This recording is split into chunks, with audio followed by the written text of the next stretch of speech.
Olá, meus amigos. Estamos aqui no mais um podcast Direito Já, o seu podcast da lei. Hoje estamos acompanhando aqui do meu lado esquerdo o meu sócio, o amigo Rodrigo Cabara.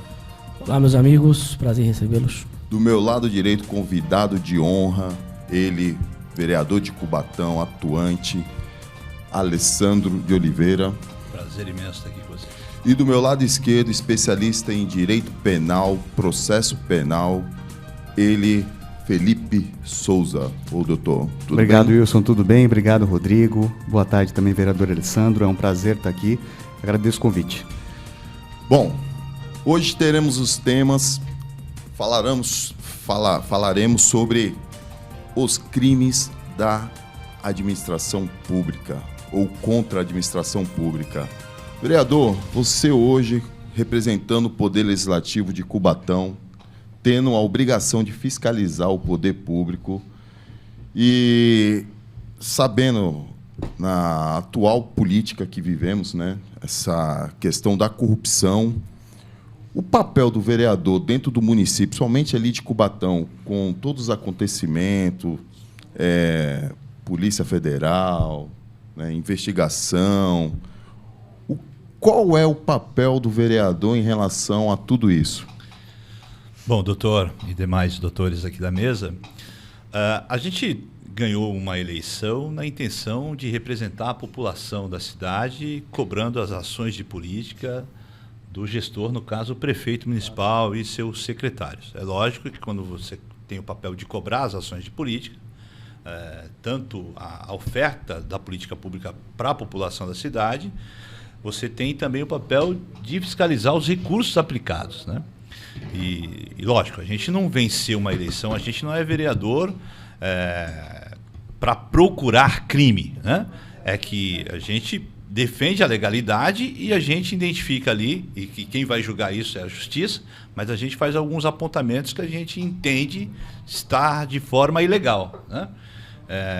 Aqui a gente vai poder falar sobre alguns apontamentos que fiz e levei isso adiante, ou seja, eu dividi essa demanda que eu identifiquei junto com a minha assessoria, e principalmente com a minha assessoria jurídica, algumas coisas ilegais, e dividimos com outro poder, né?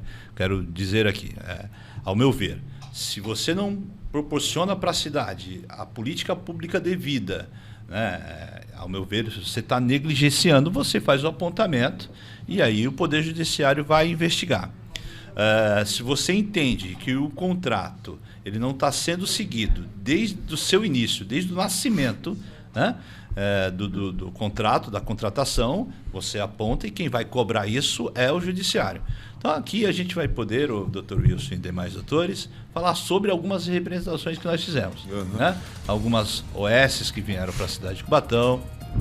Eu quero falar também da questão do contrato do hospital, que desde quando eu atuei pelo Conselho de Política de Saúde, né, anterior ao mandato de vereador, fizemos esse apontamento, nunca fui de acordo nessa questão do contrato CC 140, é uma forma diferente e única, né? Não desconheço de outro lugar ter esse contrato, e a gente, como defensores do SUS, achou estranho, como assim?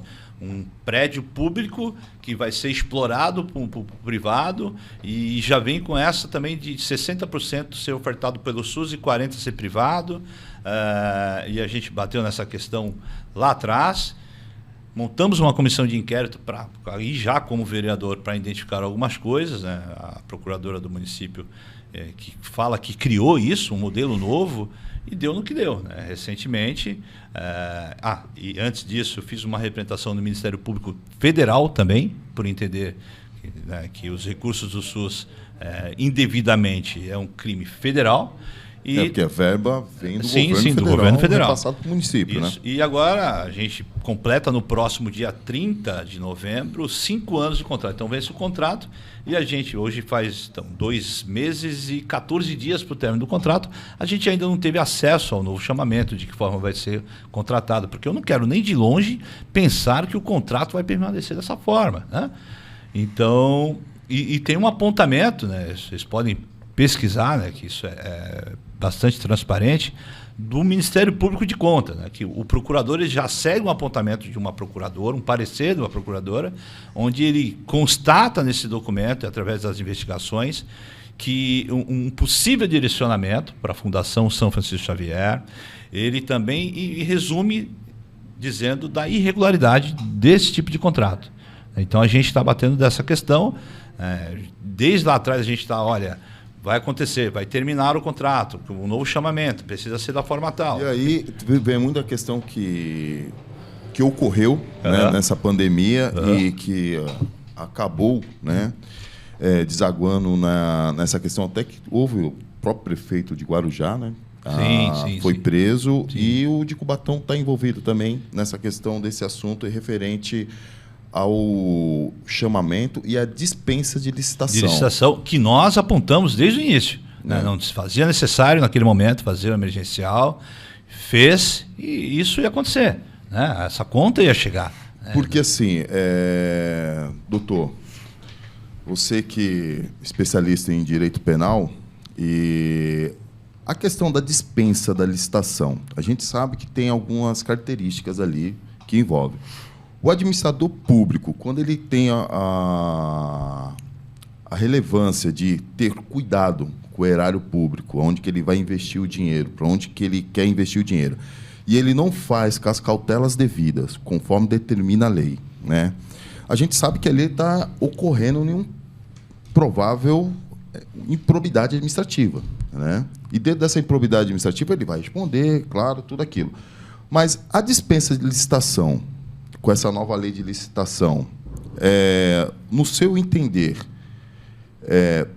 pode de qualquer forma ou não? Wilson, para nós chegarmos à conclusão da sua pergunta, antes nós teremos que passar por todo um caminho que resvala numa questão processual e, propriamente depois, em uma questão de direito material. Eu digo uma questão inicialmente processual, porque nós vamos resvalar em provas. As provas da caracterização e depois, agora entrando no direito material, da caracterização do dolo. Uhum.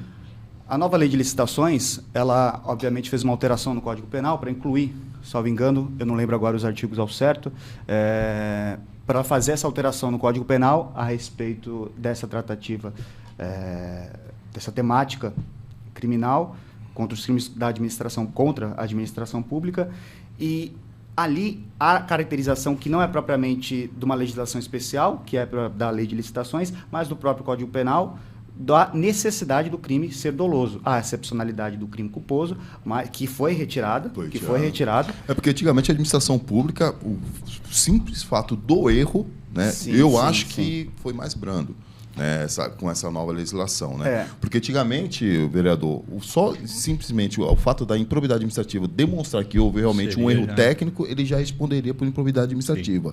Hoje em dia tem a questão do dolo, tem que provar que o agente público realmente ele tinha essa questão do dolo, ela sempre existiu, ela é inerente a todo tipo penal. A questão é que há órgãos de controle, por exemplo, o Tribunal de Contas também vai verificar, tudo passa, não é uma acusação simples, Há toda uma investigação prévia, seja dos órgãos de controle, propriamente dos órgãos de persecução, como a Polícia Civil, a Polícia Federal, no caso, como for, que vai determinar e chegar à conclusão para que o parquê, o membro do Ministério Público, entenda que aquilo configura um crime, que há um dolo. E há uma questão pertinente também, até falando também com o vereador, uma coisa importante que se pontuar, é a possibilidade da ideia primária, da possibilidade da retroatividade da nova lei de licitações para acontecimentos, processos que já estavam em trâmite, por exemplo. Será que eu posso? Será que eu não posso? Porque, por exemplo, hoje já não pode o crime culposo, mas antes poderia. Será que há essa retroatividade? Nós temos o tema 100, acho que, salvo engano, me perdoe se eu tiver o número, 1199, de repercussão geral do Supremo Tribunal Federal, que entendeu que a nova lei de licitações, ela não vai se aplicar para processos que já tenham transitado em julgado. Mas aqueles que ainda não transitaram em julgado, ou seja, não tiveram uma situação definida, obviamente, a lei de licitações será aplicada. Então, para tentar pontuar, a nova lei de licitações, ela vai a sua questão, é interessante sempre que nós observemos o contexto probatório que é apresentado, o caminho da investigação que se levou ao contexto final probatório e verificar se há o dolo do agente público. Existe um tema, existe um julgado interessante que é a respeito do reembolso de despesas para o SUS, se isso configuraria o crime de corrupção. E o julgado, se não me engano, do STJ, eu não tenho o número, mas posso pegar no retorno, entendeu que não. Que o simples reembolso para despesas sendo do SUS, de equipamento, na verdade, utilizado pelo médico. O médico, se não me engano, atendia no particular, mas pelo SUS, e aí o reembolso das despesas não configuraria corrupção. Aí teve uma questão também de definição de competência, se era competência estadual, se era competência federal, para envolver o SUS, como você muito bem colocou. Então, olha só, a gente tem que ter uma visualização do contexto geral e do contexto probatório, que é a questão processual, para aí podermos definir se há o dolo ou se não há o dolo, entendeu? Entendi. Basicamente isso. E essa dispensa de licitação, vereador, que ocorreu e vive reiteradamente ocorrendo, principalmente em Cubatão, né? Você fez um requerimento agora, há pouco tempo, referente a um pedido de impeachment. Foi isso mesmo? Não, na verdade, assim, infelizmente, Cubatão foi manchete nacional, né? Isso. Foi um empresário que foi preso e relatou em relação ao que aconteceu não só com Guarujá como Cubatão. Eu não consigo afirmar se há crime ou não, até mesmo porque não cabe a mim isso, né? E o que eu unicamente fiz na Câmara, sabe que é uma decisão do presidente da Câmara, uma decisão monocrática, né? Ele poderia dividir isso com o Ministério Público entendendo afastar o prefeito do cargo para que não comprometa as ações de política do município e também que ele tenha a melhor condição de se defender, né? Então, o que eu fiz foi apresentar um ofício para o presidente, se ele quiser, dividir isso com o plenário, para que ele não fosse uma decisão dele só. Eu deixei muito claro que estou à disposição e eu acho interessante que ele divida isso com o parlamento e o parlamento, a sua maioria, se entendesse dessa forma, o presidente levasse adiante. Então, eu simplesmente protocolei com o próprio presidente para ele ficar muito claro se ele vai ou não tomar essa decisão. Para que não interrompa na qualidade do mandato, das ações de política do município. Simplesmente foi isso. O que eu também levei adiante ao Ministério Público, não sei se o senhor teve ciência disso, eu acionei o Ministério Público também, tem uma comissão aberta.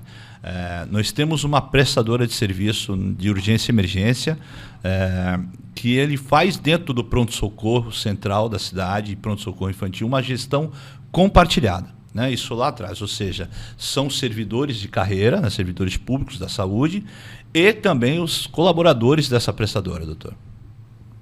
Eles tinham um número para atendimento, terminou o Covid, né, então, o emergencial do Covid, então nós perdemos alguns colaboradores e tem hoje uma falta de aproximadamente 122 profissionais de saúde dentro dessa estrutura de urgência e emergência. E, lógico, isso impacta no atendimento. Então, se você tinha 122 colaboradores lá a mais atuando, você tinha uma demora, uma espera no atendimento de aproximadamente 1h30, 2 horas.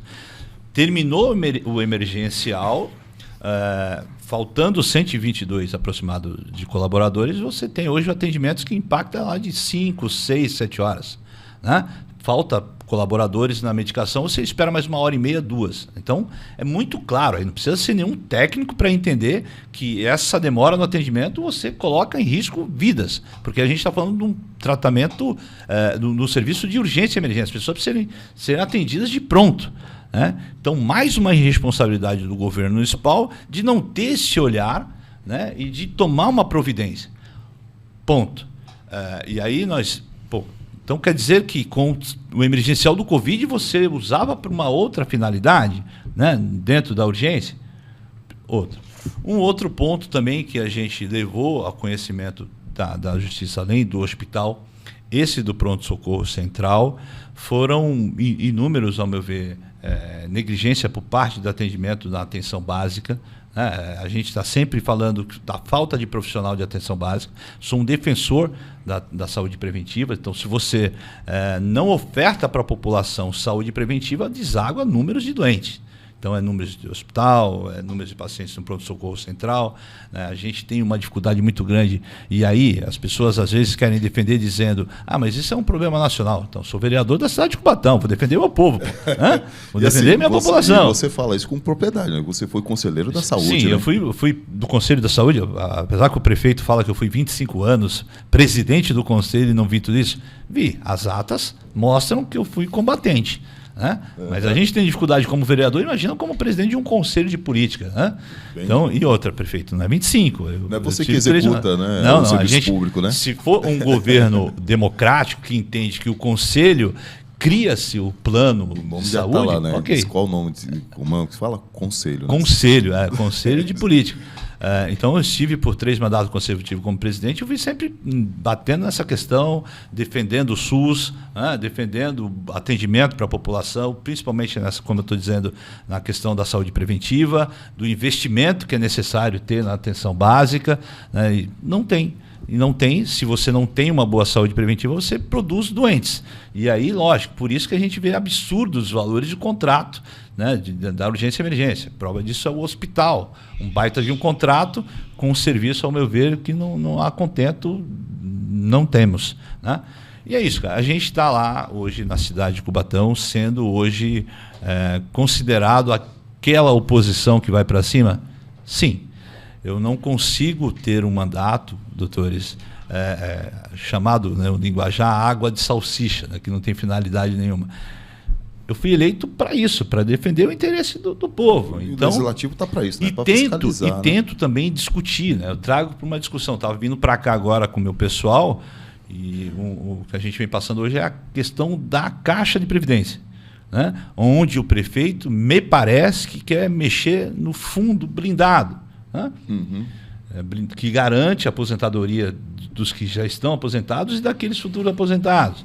Eu estava estacionando meu carro no estacionamento aqui da frente, veio uma informação que aqueles que têm o convênio da Caixa de Previdência não estão conseguindo mais, a partir de hoje, ter as suas consultas nas clínicas que são conveniadas com a Caixa de Previdência. Então é mais uma luta que a gente vai para cima também, porque são, por direito, moradores da cidade que a gente representa como vereador. Né? E a Câmara já se mexe no sentido de um futuro eventual impeachment desse prefeito? Então, prematuro. É prematuro, né? óbvio, mas já existe um comentário, as pessoas já estão se mexendo nesse sentido? Se for apontado a irregularidade de crime, sim, a Câmara não pode ser omissa. Claro que não. Né? Jamais. Eu já me coloco à disposição. Se for comprovado crime por parte do prefeito do município, nós iremos entrar sim com pedido de cassação do prefeito. Né?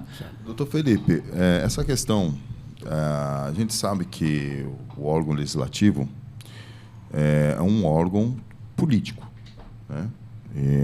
Às vezes ele não toma as decisões pautadas somente pela técnica, diferente da gente que trabalha, né, dentro dos parâmetros dos processos penal, processo civil. A gente tem aquela conduta a seguir, né, e dentro do que as normas, dentro dos limites que as normas estabelecem.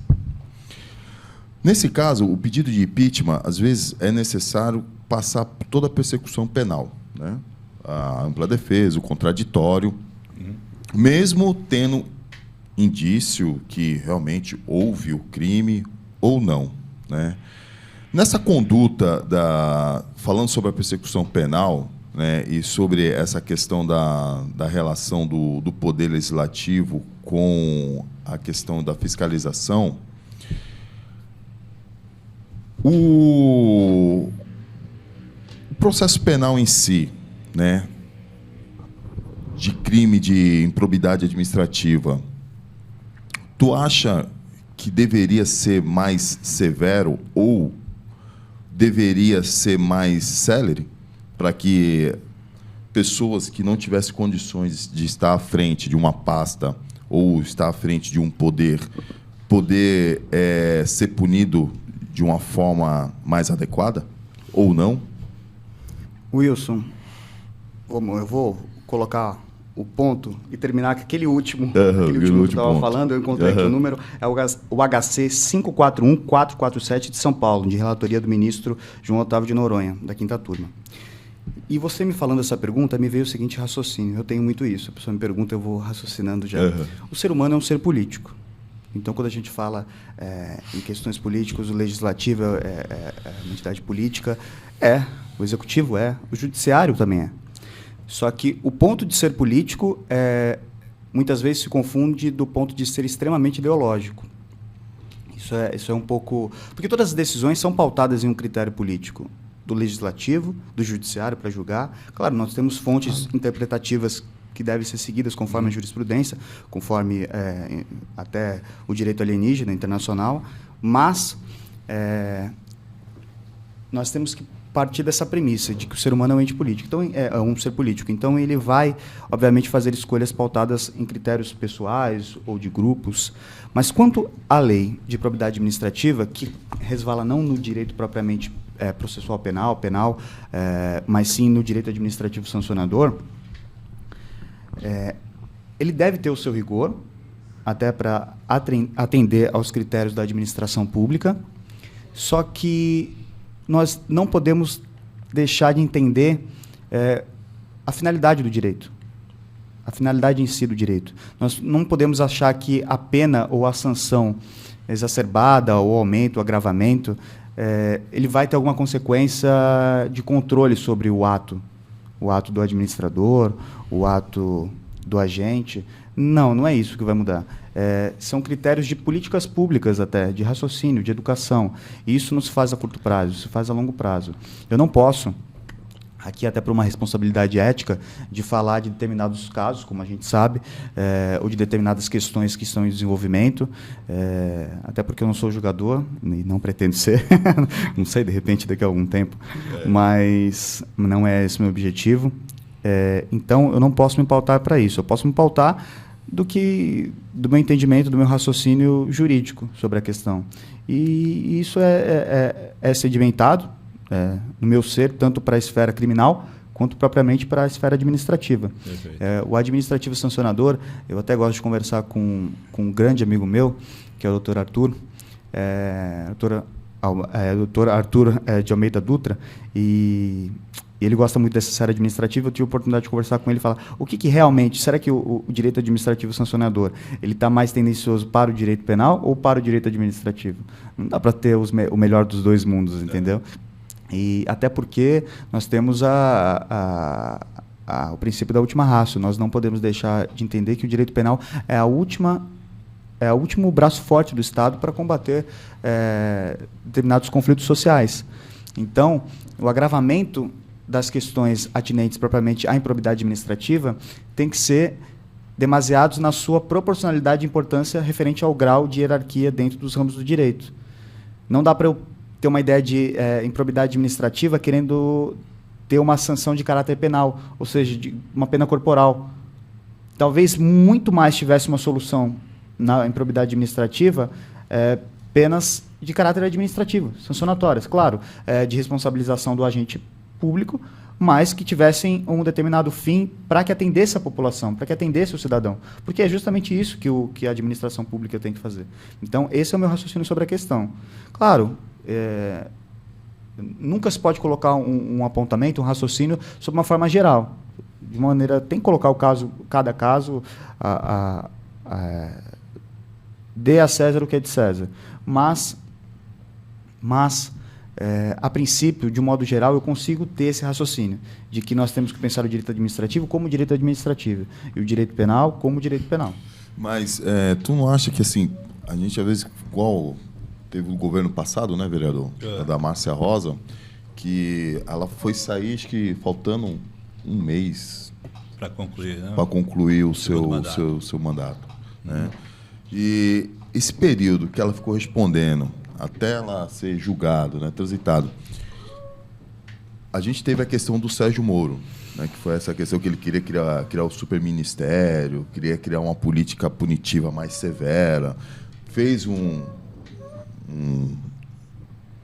um novo projeto de lei que a própria a 3964, que é o pacote anticrime, mas que foi o pacote anticrime, mas que foi totalmente modificado quando entrou para o Congresso. Eles modificaram, com bem dizer, do que realmente foi proposto, da original que foi proposto. E a gente fala também sobre a questão dessa questão a gente está falando da política, né, criminal, que é aquela política criminal mais severa. Apesar que a gente é um país bem punitivo, né, em relação... Mas tu não acha que deveria, e aí eu vou reiterar, apesar de todos os institutos, de conversar, eu entendi essa questão do instituto administrativo, de você dar mais ênfase, né, ao processo administrativo para uma solução talvez mais rápida e menos dolorosa. Mas, independente disso, tu não acha que o nosso sistema político penal, somente voltado para a área pública, para os crimes públicos, não deveria ser mais sério? Porque, assim, a Câmara Legislativa, para ela se movimentar, até para fazer um pedido de impeachment, né, ela precisa realmente respeitar, né, a questão da ampla defesa e do contraditório. Né? E é isso que você falou. Baseado nisso, tomar uma decisão política. Tomar uma decisão política. Que, muitas vezes, diferente, às vezes mantém, né? Mesmo tendo tudo, né, contra, demonstrando que realmente houve ali uma improbidade administrativa. Tu não acha que deveria a política criminal ser mudada em relação a isso? Tua opinião, assim, opinião técnica.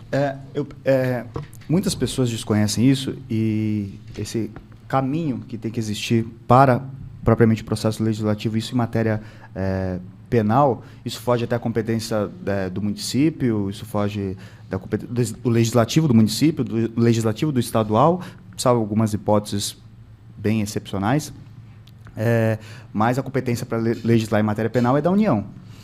Mas o problema do Brasil, que eu consigo visualizar hoje, é que ele legisla ao modismo, a situação. E não estou diminuindo o modismo pela gravidade da situação. Estou diminuindo porque há necessidade de ter um determinado critério, determinado estudo, do ponto de vista criminológico, do ponto de vista político-criminal, para depois nós entrarmos na esfera propriamente jurídica, legislativa, de direito penal e de direito processual penal. Eu não posso achar, por exemplo, como foi as 10 medidas, a ideia das 10 medidas, de pensar, por exemplo, diminuir o âmbito do habeas corpus. Isso não faz sentido algum. Isso é mero achismo punitivista. Isso não vai solucionar nada, isso não vai diminuir a questão criminal. No Brasil se tem uma coisa que nós discutimos muito na Faculdade de Direito de Ribeirão Preto, da Universidade de São Paulo, na pós-graduação, que era o seguinte: no Brasil se tem muito poucos dados. O Brasil não contabiliza dados. Ele não tem essa cultura de contabilização de dados. Logo, ele não tem o que visualizar. Se ele não tem o que visualizar, ele não tem como discutir a matéria. Se ele não tem como discutir a matéria, ele não legisla bem. Não há estudos criminológicos. Há estudos criminológicos, os que tem são muito bons, principalmente pelas universidades públicas, mas o pouco que tem não é suficiente para ter uma discussão. E não é fomentado, principalmente é retirada verba da educação, e se pensa que a educação é propriamente um fim, mas a educação, na verdade, é um meio. Então, você não tem estudos, e agora na matéria criminal você não tem estudos criminológicos que possam orientar uma política criminal para que o legislativo possa pontuar questões que sejam satisfatórias à população. E aí você fica nessa, mas será que a gente não deveria fazer dessa maneira, por ser crimes? Eu não sei. Até tem estudos, mas será que eles são totalmente difundidos? Será que chega? Será que chega para a União? Será que o deputado federal, agora a gente está em época de eleição, será que o seu deputado federal ele está engajado, ele tem o olhar para os dados? Como é que ele vai governar? Ele vai governar no que simplesmente a população está querendo? A população precisa estar informada também, para poder ter o melhor. A mídia também faz um papel meio termo nesse ponto, mas não dá para entrar nessa seara agora, mas eu acho que a gente deve observar isso. Não adianta a gente falar, se é de determinado natureza, de determinado crime de determinada natureza, então precisa de uma pena maior. Não é esse o critério. Não é esse o critério que a gente tem que observar. Processo mais simplificado. Processo mais simplificado, a gente vai tratar de velocidade de direito penal. Um processo mais rápido é um processo com menos garantias. No processo com menos garantias, não é para mim, não é para candidato X, não é para candidato Y, é para todos. É para todos.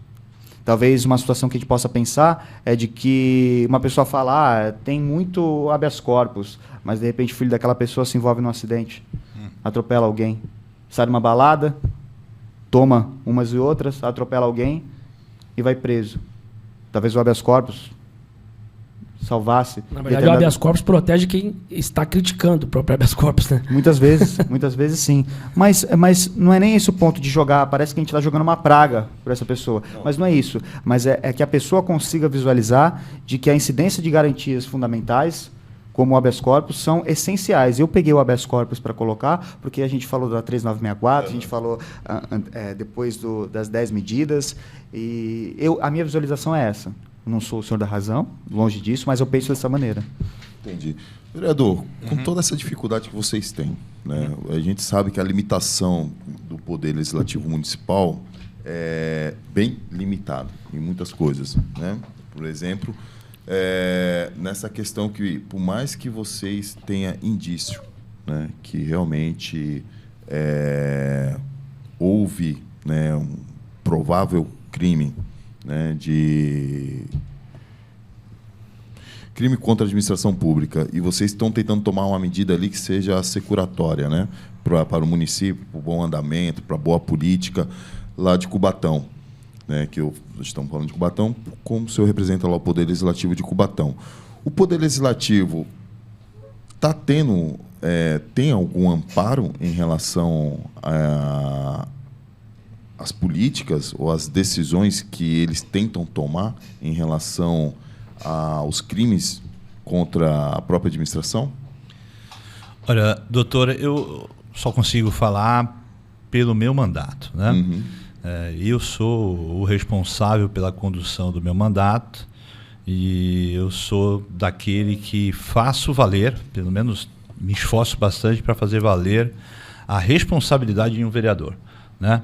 De cobrar as ações, como eu disse, fiscalizar os recursos que são investidos nas políticas do município, e sou daquele que, quando entendo que há uma possível irregularidade, eu aponto para o próprio administrador através de documentos, para estar sempre embasado, sempre baseado, entendendo que há ali alguma coisa que não é legal, eu divido a responsabilidade com outros poderes. Eu volto a falar do que há alguns minutos eu disse. Eu acho bastante prematuro qualquer decisão além, né? Quando eu fiz a sugestão ao presidente da casa dividir com todo o parlamento a responsabilidade de afastar o prefeito das atividades como prefeito, foi para que não corramos aí nenhum risco de prejudicar as políticas que ele tem a responsabilidade de ofertar para a cidade de Cubatão e ter mais condições de se defender. Eu quero também deixar claro aqui com vocês e para o telespectador que nós não estamos torcendo para que seja de fato culpado, porque eu sei que isso vai prejudicar ainda mais o andamento das políticas do município, que já está muito prejudicado, né? Aí é uma observação minha política, né? Nem de longe a administração da cidade hoje condiz com o que eu penso, né? O município de Cubatão, todos aqui conhecem, não sei se moram em Santos, aqui na região, o nosso orçamento é um orçamento muito grande pelo número de habitantes que temos. Nós temos aproximadamente 130 mil habitantes. Nós temos um orçamento muito grande, né? Nós temos muito dinheiro. O problema de Cubatão pode ser qualquer coisa, menos dinheiro. Nós somos a cidade que temos os superávites todos os anos, e eu costumo dizer que o prefeito do município é o prefeito das prioridades equivocadas. Hoje, ou seja, a renda per capita de... Assim, nós temos, doutor, um orçamento de mais de 1 bilhão e 300 milhões ano. Né? Eu tive, só uma comparação, rápido, eu tive na cidade de Lins, num evento de uma igreja que eu estou sempre presente, e eu conversei com o presidente da Câmara de lá, né? E a cidade muito bonita, fui num ginásio onde aconteceu o evento, eu passei a noite, né? O evento foi 3 dias consecutivos, 3 noites, e eu conversei, eu levei minha esposa, falei, olha que bonito isso. E numa conversa com ele, ele perguntou do orçamento da cidade, e eu falei de 1 bilhão e 300 milhões, e falei do orçamento da saúde da cidade de Cubatão, 280 milhões. Ele falou para mim, vereador, a minha cidade, o orçamento anual é o orçamento que vocês têm na saúde. 280 milhões. Então, assim, o problema de Cubatão é tudo, menos dinheiro. E isso revolta, a população da cidade de Cubatão está revoltada com o momento político, porque o prefeito que está lá hoje, né, eu costumo dizer isso, ele tem 6 anos, 7 meses e 16 dias. A cidade só vai ladeira abaixo. Quando eu falo de prioridades equivocadas, nós não temos boas estruturas nas escolas do município, nas estruturas físicas, nós temos servidor insatisfeito por conta do que foi feito, nós temos a pior saúde, ao meu ver, vai falar assim, mas tem isso, as estruturas, né, das unidades básicas de saúde são as piores, nós não temos cultura, nós temos um parque bem conhecido chamado Parque Canilinas abandonado, né? E ainda 5 anos, 6, 7 meses e 14 dias, eu ainda ouço a justificativa que é culpa do governo anterior. E é deixar muito claro que o prefeito do município ele está ciente dos problemas que o município tem. Aí eu somo mais 4 anos, há 9 anos, 7 meses e 14 dias, porque antes do prefeito do município ser prefeito, ele era vereador. Então ele ganhou uma eleição para prefeito ciente dos problemas. Então para de olhar no retrovisor, colocando a culpa no outro, porque você já teve tempo suficiente para investir na qualidade de vida das pessoas e não o fez, seu prefeito. Né? Então, assim, é muito triste. Temos dinheiro, temos superávites e nós temos uma população triste, uma cidade triste, uma cidade cinza, que as cidades ao redor só crescem, né? Por exemplo, Praia Grande, Santos, as pessoas recorrem a lazer das cidades vizinhas, porque o político, que tem o papel de proporcionar qualidade de vida através das políticas para o município, pouco se importa. Né? Quando eu estava falando da estrutura de saúde, e tinha uma outra coisa na minha cabeça para falar, uns absurdos, a gente participou de um jornal, da segunda edição de um jornal aqui regional, a Casa da Esperança de Cubatão. O município foi interventor da casa de 13 até 17.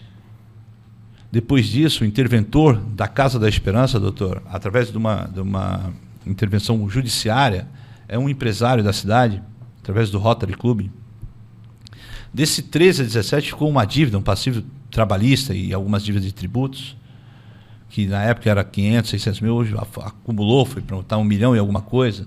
A Casa da Esperança, aqui em Santos tem uma, né? Não tem condições de ter hoje um convênio, parcerias por conta das certidões. Então você sabe da dívida, você não chamou para si a responsabilidade, para achar uma medida jurídica e resolver. E a gente corre um risco de ser retirado recursos do termo de fomento para pagar essas dívidas. E aí a casa tem esse risco de fechar.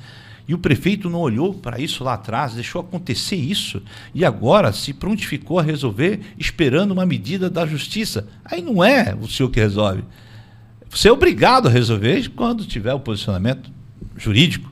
Né? Então, assim, são coisas que, sabe, a cidade de Cubatão sofre há muito tempo. Assim, imagina, né, como é que fica a Casa da Esperança, a cabeça dos pais.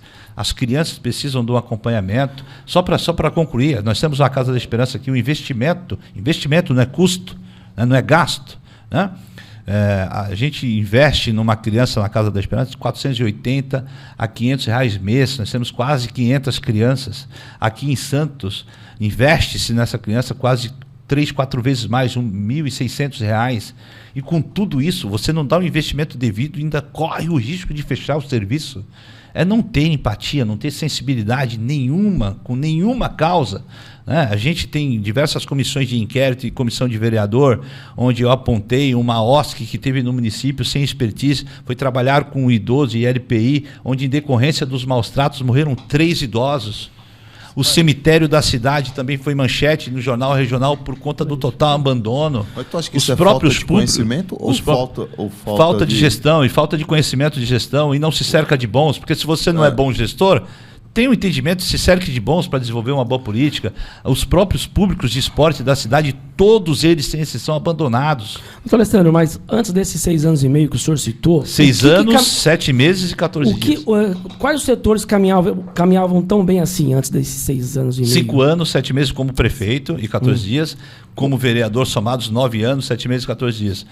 a pergunta? Não, mas hoje não, eu estou me referindo ao tempo que ele está Como prefeito. como prefeito, óbvio, porque como vereador você apresenta às vezes muitos Não, projetos quando eu digo- bons que não são aprovados. Não, mas e quando eu digo, esbarra doutor, numa série, quando eu digo questões, dos inclusive, 4 anos, político-ideológicas. quando dos 4 anos como vereador, mais 5 anos, 7 meses e 14 dias, é que ele tem ciência dos problemas da cidade. Então não é nada novo, né? Sim, mas quais desses setores funcionavam tão bem assim antes de ele assumir a prefeitura? E já emendo em outra pergunta. O prefeito não, nesses 6 anos, 9 meses... 5 anos, 7 meses e 14 dias. Não houve benfeitorias na cidade? Eu não consigo, Porque doutor. Cubatão enxergar. sempre foi uma cidade assim que eu sempre, com todo respeito, em que pese ter um orçamento milionário, como o senhor bilionário, né? Pelo que ele falou, até só o setor da saúde arrecada o que uma cidade arrecada, um absurdo, né? Surreal. Mas sempre foi deficitária em relação à infraestrutura. Isso vem de muito tempo. Meu pai morou no Cubatão.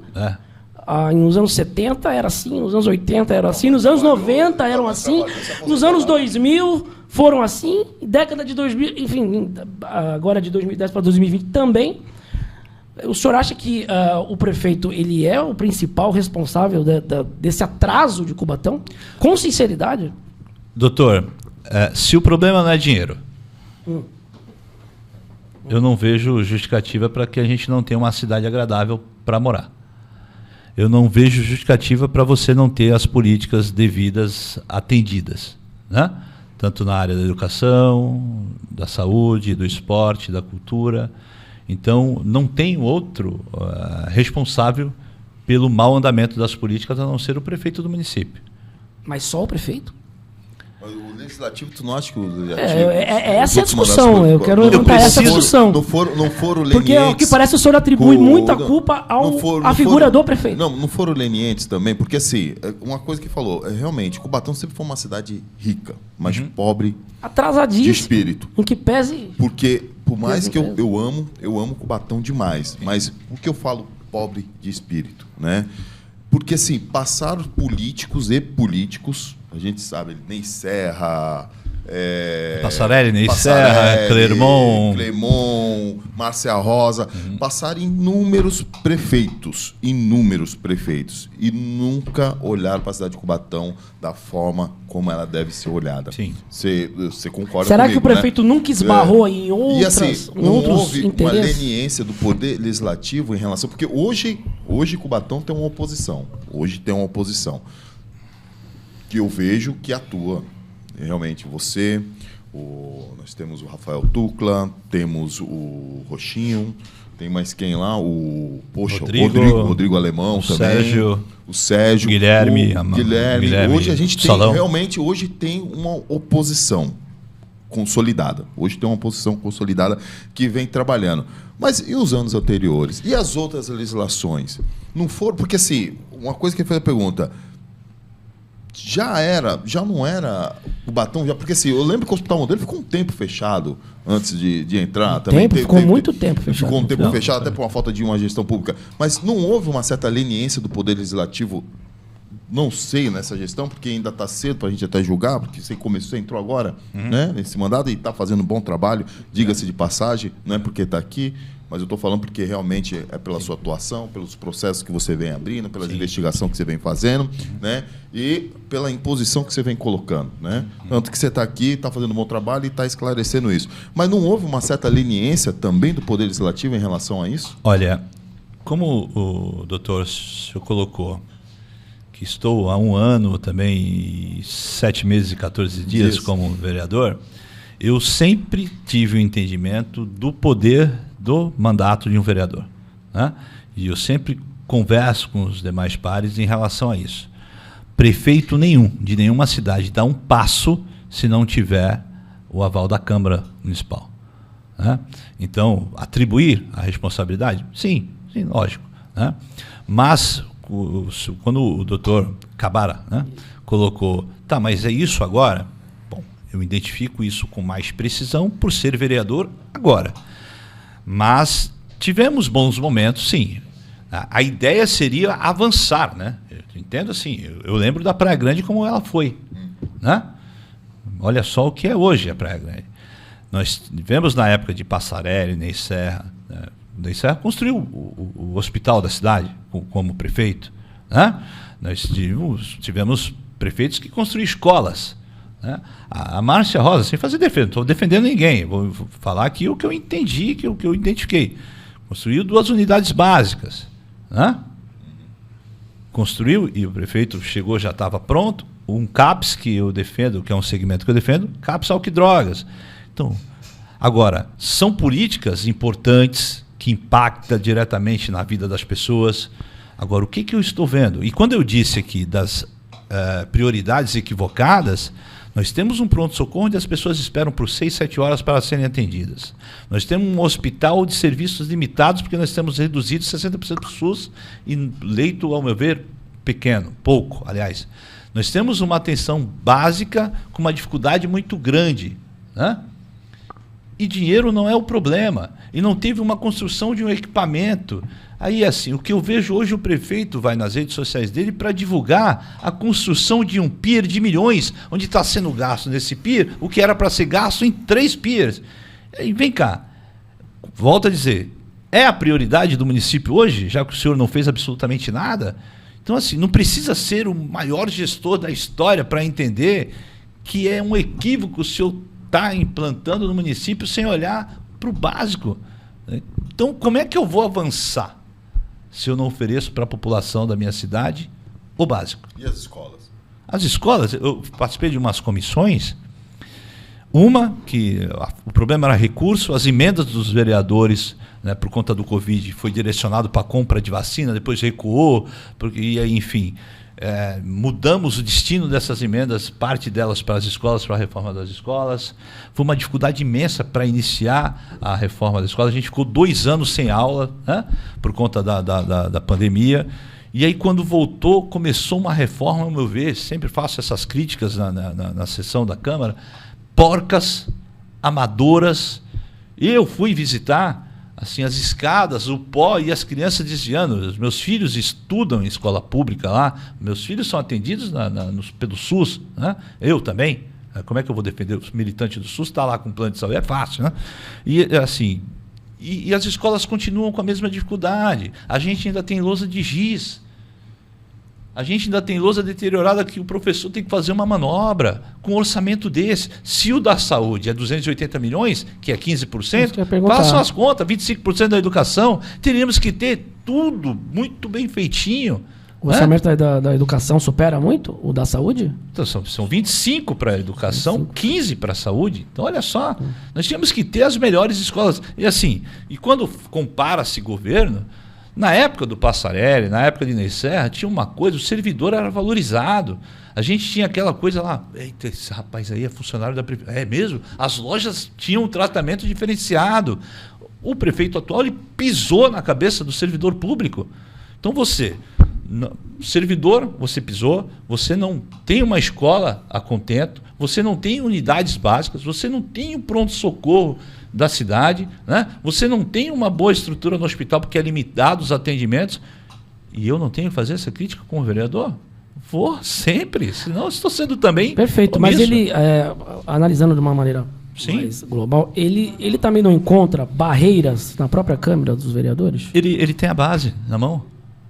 A maioria ele tem na mão, que eu digo, parceiro, que acreditam nele, sim. E eu respeito e muito a base de governo.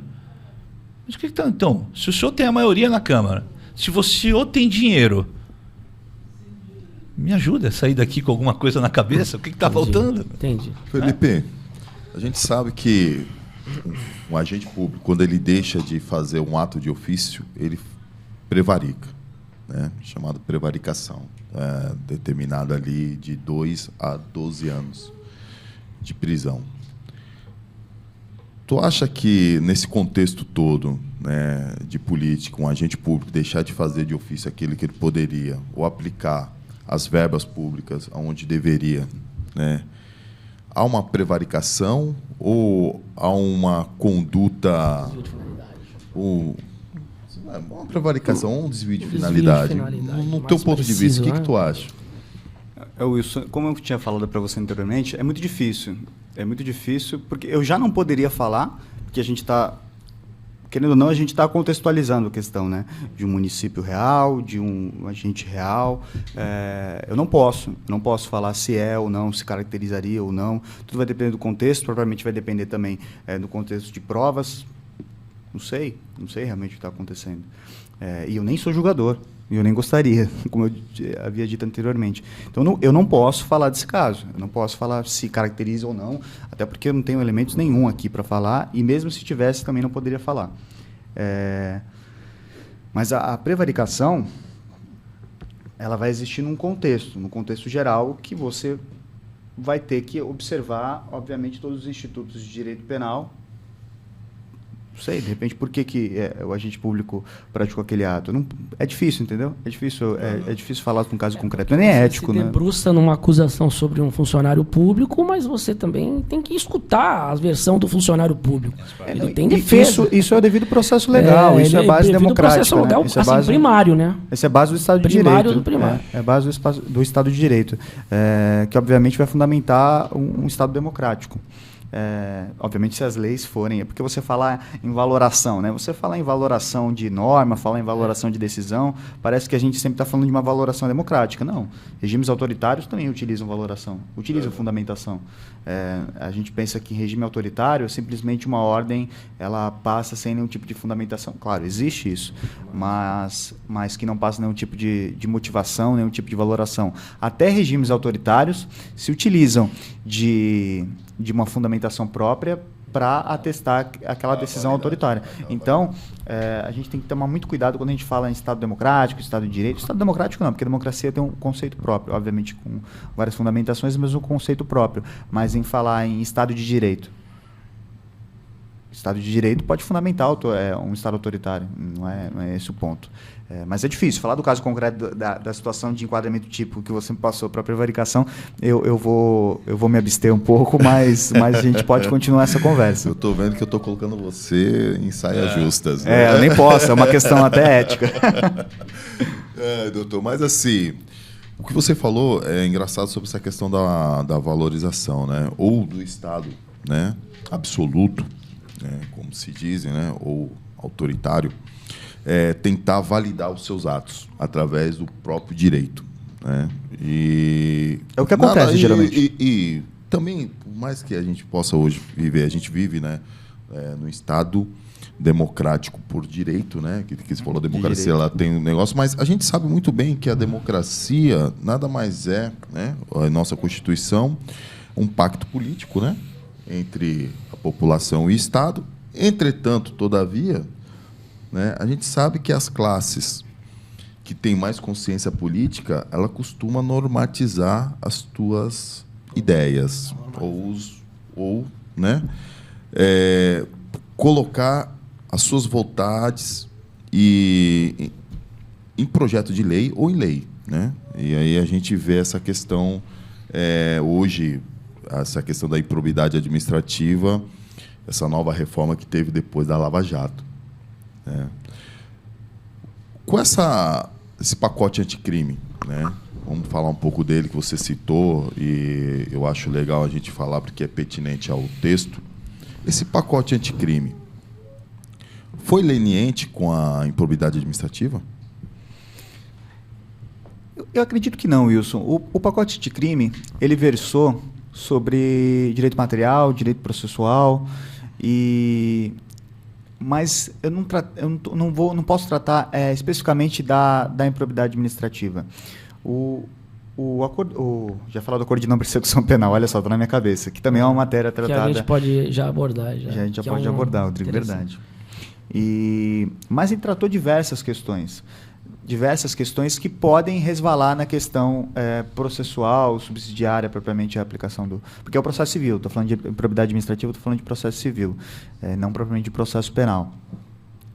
Mas a 3964, que é o pacote anticrime, ela tratou de uma maneira equilibrada. Quem vê assim, pacote anticrime, o nome até um pouco me deixa incomodado, porque além do conceito de achar que lei não vai diminuir ou aumentar nenhum tipo de crime, claro, tem um efeito que a gente fala, e aqui, vocês me perdoem que eu vou viajando, e aí se eu for muito longe, Wilson, você me resgata, tá bom? Pode viajar, você me resgata para cá. Viajar. O vereador também pode me puxar. Sim.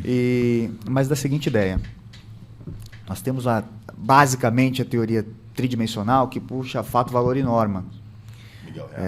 Miguel Reale e também, na verdade, essa doutrina é italiana. Miguel Reale ele conseguiu tirar da estática e puxar para a dinâmica, onde um fato é valorado vira uma norma, que a norma propriamente tem seus desdobramentos e vira outro fato. Isso eu posso falar o seguinte, de que talvez uma alteração legislativa tenha um contraponto. E no Brasil, não só no Brasil, a gente sempre está no Brasil, o Brasil é o pior, não, isso em diversos lugares do mundo. O ser humano ele tem uma capacidade incrível de observar a norma e saber como fazer o escape dela. Um escape até interpretativo, e isso muitas vezes fica a meu encargo, de um escape interpretativo do que é a norma. E aí quem se sedimenta isso é a jurisprudência. Mas o pacote anticrime, ele teve seus desdobramentos de punitivista, seus desdobramentos punitivistas, e aí não posso criticar muito, porque isso faz parte da natureza humana, o direito penal é punitivo, ele é para ser punitivo, existem teorias abolicionistas, mas confesso que talvez por imaturidade minha eu não tenha pensado ou concluído uma ideia, eu espero nunca concluir, mas... Eu acho meio utópico, né? O abolicionismo penal parece meio utópico. Explica para quem entende o abolicionismo penal.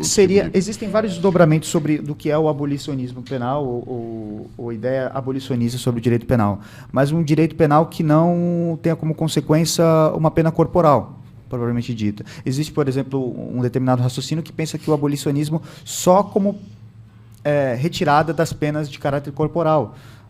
Trabalharíamos mais numa ideia do direito administrativo sancionador, onde não tem uma pena corporal em si, como primeiro ponto, né, como ponto principal. Mas eu não consigo pensar essa ideia, mas o ponto é de falar que eu abordo no pacote anticrime vários institutos, obviamente que os meus preferidos são o direito processual penal, mais especificamente a prisão preventiva, né? A gente teve uma questão que essa eu posso falar, essa se o Wilson e o Rodrigo me permitir aqui, até também o vereador Alessandro, essa eu vou criticar. Essa é uma questão de que você colocar na norma, se não me engano, parágrafo único, 316, da reavaliação, da necessidade da reavaliação da prisão preventiva 90º, ou seja, a cada 90 dias, para verificar a necessidade de se manter preso, porque uma coisa é você falar, não, aqui eu atendo os requisitos do 312 e falo que realmente tem que aplicar a prisão preventiva. E aí que está outro erro também, o 312 não é isolado. O magistrado, muitas vezes, magistrados que eu tenho afeto, que eu tenho carinho e respeito, fazem isso, mas isso é uma crítica para se colocar no processo, não é uma crítica a determinada classe ou determinada pessoa, é uma crítica à interpretação do que a lei fala. Do seguinte, de você decretar a prisão preventiva e abandonar. Não tinha revisão.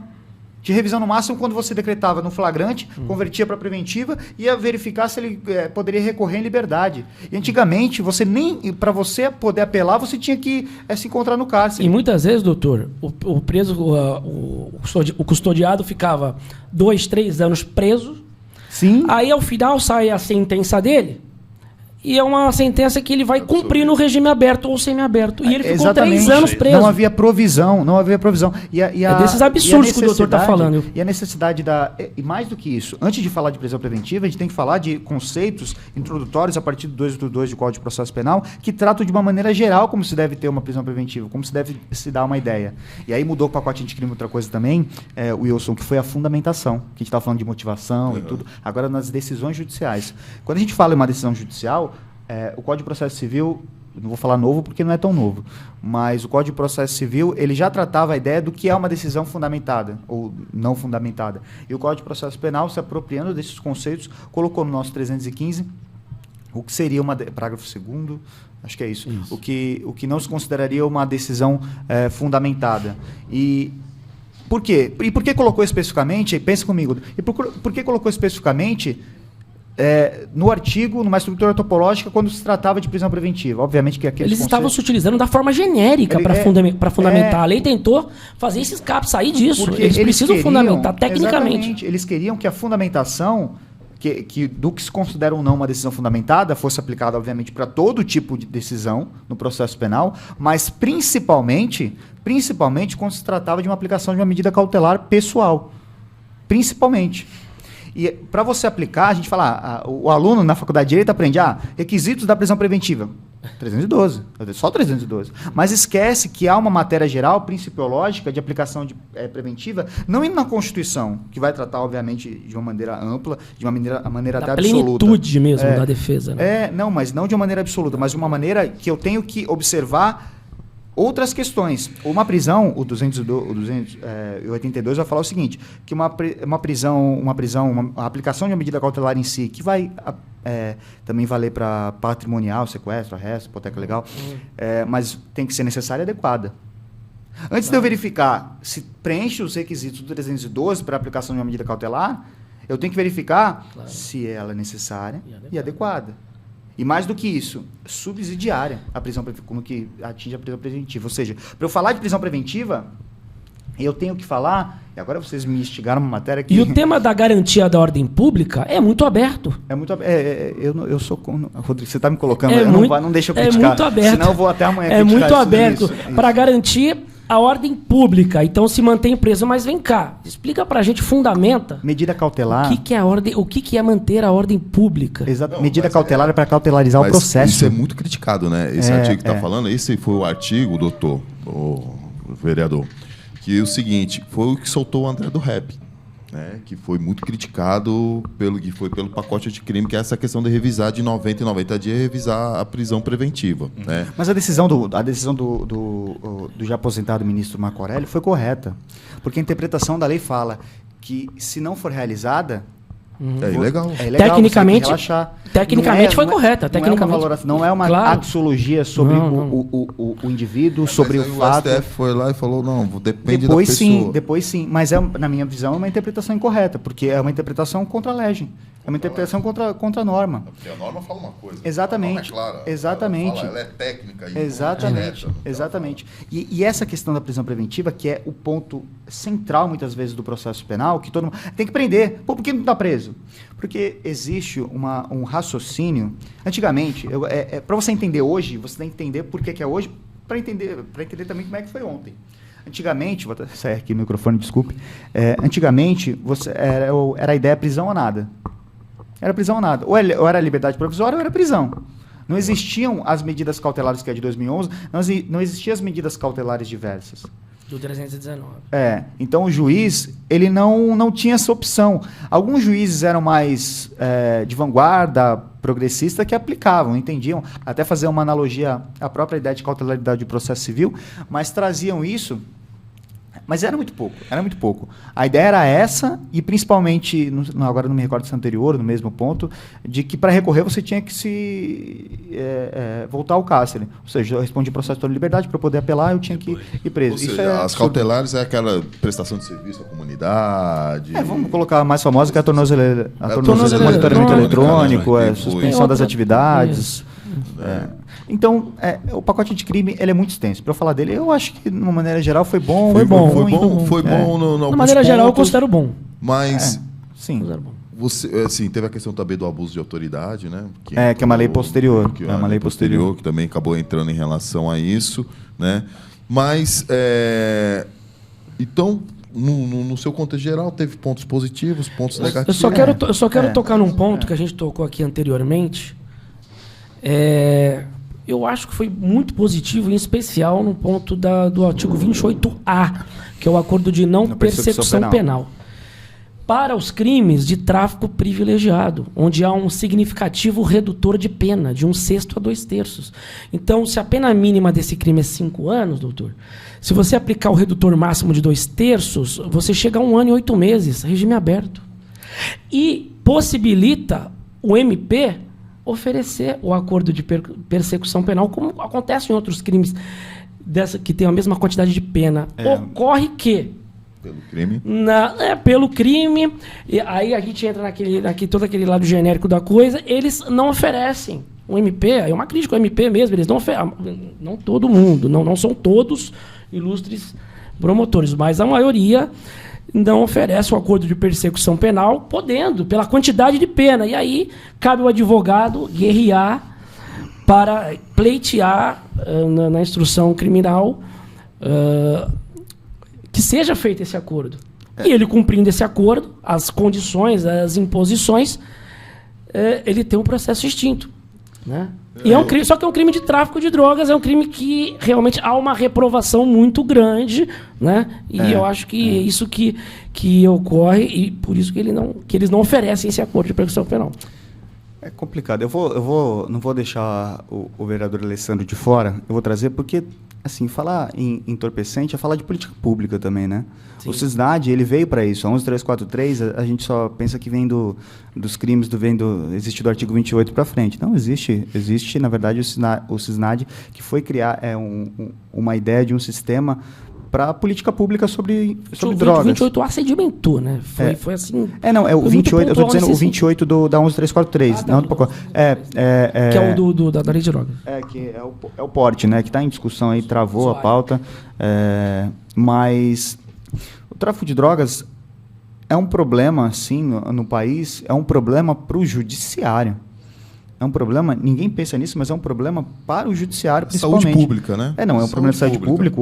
O tema droga é um problema de saúde pública, mas falar de tráfico de entorpecente é a massa hoje dos processos. Junto com o roubo, junto com os crimes patrimoniais, é a massa do judiciário. É a massa. O 28A, ele veio não só para o tráfico de drogas, mas pensando no geral, você tem uma escala, né, de institutos despenalizadores ou de benesses processuais, pré-processuais, como é o acordo de não persecução penal. Então, eu tenho a transação penal, por os crimes de menor potencial ofensivo. Eu tenho a suspensão condicional do processo, quando a pena mínima não ultrapassar 1 ano. E eu tenho o acordo de não persecução penal, que anteriormente ao pacote tem a suspensão da pena e a substituição também. Era previsto pelo Conselho do Ministério Público, né? Não lembro agora o número e não consigo, mas antes era previsto. E aí havia uma crítica por conta da aplicação dele por respeito ao princípio da legalidade, porque não era previsto por uma lei ordinária, e aí acabou essa discussão com o 28A. Agora, era a lei que vocês queriam? Então está aqui, está na lei. Era basicamente, foi essa discussão. E aí, a grande discussão agora, se o Wilson me permitir falar, a grande discussão é a aplicação retroativa. Ou seja, eu posso aplicar o 28A, o acordo, eu posso oferecer, o Ministério Público pode oferecer esse acordo de não persecução penal, e o nome já fala, é um acordo para que não haja persecução penal. E aí eu vou abrir mais o parênteses para uma discussão mais persecução penal é o processo penal, né? Explicando para a pessoa então, que... aí que tá. Suspende para ele cumprir. Se ele cumprir, ok, extingue. Se ele não cumpre... Processo mais ainda, instrução Wilson. prossegue. Wilson, agora eu vou te chamar também para conversa, se o vereador quiser opinar também, está aí. O fato de uma pessoa estar respondendo o inquérito policial já não é a persecução? O que você acha? A persecução penal é o Estado perseguir. A perseguição. Persecução é perseguição. O processo é um ato, né? São atos. O processo você abre.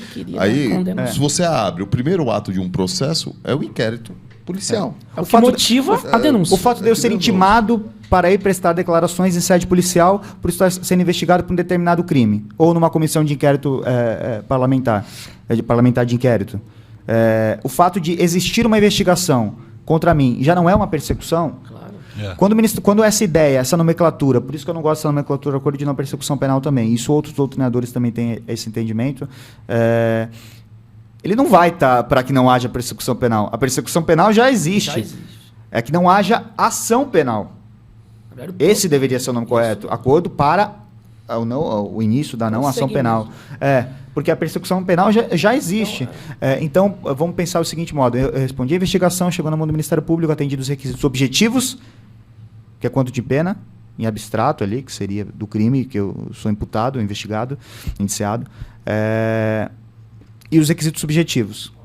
O tráfico de drogas está nessa temática, porque por mais que muitas vezes caiba o acordo de não persecução. E aí vai na Foi o retroatividade. exemplo que eu dei aqui do ano e 8 meses, no caso do redutor máximo. E aí que vai na retroatividade. Incidiu o redutor máximo? Porque vamos pensar, eu tive... E aí essa discussão, se houve recebimento da denúncia, porque, vereador Alessandro, o processo efetivamente judicial só começa depois que é o recebimento da denúncia. Não é quando o MP vai lá e oferece denúncia, não, no Ministério Público. Começa quando o juiz recebe e verifica a admissibilidade, os requisitos de admissibilidade daquela acusação. Preencheu? Ok, recebo. É isso, aqui começa o processo penal. Isso para fins de prescrição, isso é muito importante. Entendi. E aí eu penso o seguinte, a discussão é, será que retroage? Por exemplo, o acordo de não persecução penal veio em 2019, final de 2019 com início em 2020, 23 de janeiro de 2020, a vigência da lei. Será que isso vale para os processos de antes? Aí teve aquela discussão que meio que divergia entre turmas do STJ e do Supremo para falar, não, se já houve recebimento da denúncia, não vale. Mas se houve recebimento da denúncia, aí... Começa uma confusão de marcos, e né? aí, no dia 22, eu tenho até o número aqui, se vocês me permitem falar também, que é o habeas corpus, a discussão em um âmbito do HC de 185.913, pautado para o dia 22 agora, a partir do momento que a ministra Rosa Weber assumiu a presidência do Supremo, ela pautou para julgamento no dia 22 agora, dia 22 da semana que vem? É semana que vem, né? É quarta da semana que vem, se eu não me engano? Acho que é quarta da semana que vem. É quinta, né? Quinta-feira, da semana que sessão vem. Do pleno ali, para decidir se retroage ou não se retroage. Isso vai ter um impacto gigantesco nos processos. Isso, doutor, vai mexer no crime do estelionato. Isso aí vai mexer com outros crimes. O estelionato tem a sua retroatividade própria, referente à representação. Porque vai exigir a representação daqueles crimes que antes não precisavam de representação, que é o caso do estelionato. Hoje precisa. Mas, doutor, resumindo tudo isso, né? Então, você acha que o pacote anticrime, no geral, trouxe bastante benefício para o processo penal e para o processo administrativo em si? O pacote de crime, ele trouxe as coisas boas, vamos descartar as coisas ruins, que eu acho, Wilson, mas as coisas boas que ele trouxe atrasado. Ele trouxe atrasado. A gente estava para votação no legislativo do novo Código de Processo Penal. Então ele trouxe coisas boas, ótimo, que a gente tem que trazer para a realidade, mas trouxe atrasado, entendeu? É isso que eu acho, basicamente. Ele trouxe, mas trouxe atrasado. Sendo que vai mudar o Código de Processo Penal, acredito eu. Na tua concepção, deve retroagir? Tá bom. Doutor? Não sei. Vou deixar para decidir. Só cortando a relação aqui de fazer. A gente está numa época de eleições, né? Certo. E com tudo essas questões de políticas públicas, né, que a gente está procurando hoje aplicar, né, em fomento à educação, à saúde, né, principalmente a saúde, né, que você fala com toda convicção como conselheiro e hoje como vereador. O papel do vereador para o Congresso, né, para a composição do Legislativo estadual e federal é fundamental nesta época? Muito. Por quê? Muito. Eu sempre entendi que eu vou trazer para o município, né, que eu disse isso agora, o município só avança se tiver uma Câmara forte. E eu levo isso tanto para o Estado como também a nível federal. Se você tem um bom Congresso, se você tem uma Câmara de Deputados ativa, combatente, fiscalizadora, quem ganha é o Estado, quem ganha é o país. Eu quero aproveitar a oportunidade para também fazer a população, os eleitores, pensarem em relação a quem vocês irão escolher, né, para o representar. A gente vive um momento político muito delicado, inclusive hoje na hora do almoço eu encontrei uma candidata a deputada e parabenizei ela, lógico, e desejei boas-vindas, né, seja muito bem-vinda à cidade de Cubatão, e desejei sorte e chamei ela de corajosa, porque falar hoje de política, pedir voto para a população é bastante difícil, né? Mas se faz necessário, porque as pessoas só vão saber quem é o quadro político se você divulgar sobre quem você é, quais são as suas ações que já foram feitas, o que você pensa a nível do Estado. Era uma candidata a deputada estadual. E eu peço para que a população tenha esse entendimento, né? Quem eu escolho para me representar. Olhando o histórico, né? Lógico que eu tenho que vender o meu peixe, né, aqui, né? Vou aproveitar a oportunidade que quando eu lancei o meu nome para ser vereador da cidade de Cubatão, eu falei da minha história, né? A minha história de vida não é o mais interessante, mas sim de trabalho que você oferece para a população. Até quase entrou num tema que eu acho importante aqui, né? Eu sou psicólogo, né, de formação, e trabalho com recuperação de drogadição e alcoolismo há 22, 23 anos trabalho com isso, né? Eu sei da importância que essas políticas voltadas à recuperação de álcool e outras drogas para as pessoas. E depois disso, eu fui militar no Conselho de Política de Saúde por entender que a saúde preventiva, ao meu ver, é a política mais inteligente dentro da saúde pública, né? Então, foi baseado nisso que eu convenci as pessoas do meu trabalho, do que eu poderia oferecer, ou seja, tendo um conhecimento técnico de prevenção na área de combate ao alcoolismo, na área de combate à drogadição, saber das políticas de saúde preventiva, falei do que é interessante aplicar dentro do município na questão da urgência e emergência, né, da vigilância em saúde, da questão da saúde também animal, que é uma bandeira que a gente defende. Então é dessa forma que a gente, né, convence as pessoas. Então por isso eu peço para que a população tenha esse entendimento, quem eu vou escolher para me representar na Câmara Estadual, quem eu vou escolher para me representar em Brasília, né, é fundamental essa avaliação para que a gente não passe maus bocados de escolher uma pessoa que, ao meu ver, é oportunista, que meio que seduz de uma forma insana, né, às vezes, né, e o resultado são os escândalos que a gente vê, infelizmente, acontecendo. Ou senão essas discussões, né, que a gente acaba aqui tendo sobre as normas aqui, porque vocês criam as normas e a gente tem que trabalhar bastante para botar elas em prática. Mas é isso, é isso. Mas obrigado, vereador, obrigado pela presença, viu? Foi esclarecedora, tá? Você, como sempre, fazendo um bom trabalho. Muito obrigado. De utilidade pública, né? Fundamental, principalmente para o município de Cubatão. E que você possa continuar atuando da forma que você vem atuando, firme, forte e esclarecedora. Muito obrigado, doutor. Eu que agradeço pelas palavras, muito bom, assim, esclarecedor até algumas coisas na área do direito. Eu tenho um filho estudante de direito e um menino bastante dedicado, né? Bastante dedicado, vai ser um bom profissional, espero ser um bom profissional que nem vocês. Se for que nem o pai, vai ser bem melhor. É um menino muito, muito dedicado. E eu gosto, assim, da oportunidade que tenho de dividir, né, através de rede social, através da imprensa, você prestar conta dos trabalhos que você realiza, né? Hoje aqui um tema específico, falar de crime, de administração pública. Eu espero que as pessoas não tenham uma imagem assim muito de radical, de, né, vir aqui só trazer coisa ruim. É o meu papel, né? Se eu tivesse coisas boas hoje para falar, o meu município é referência em tal coisa, seria muito gratificante eu poder, mas infelizmente eu não tenho isso hoje ainda para falar sobre Cubatão.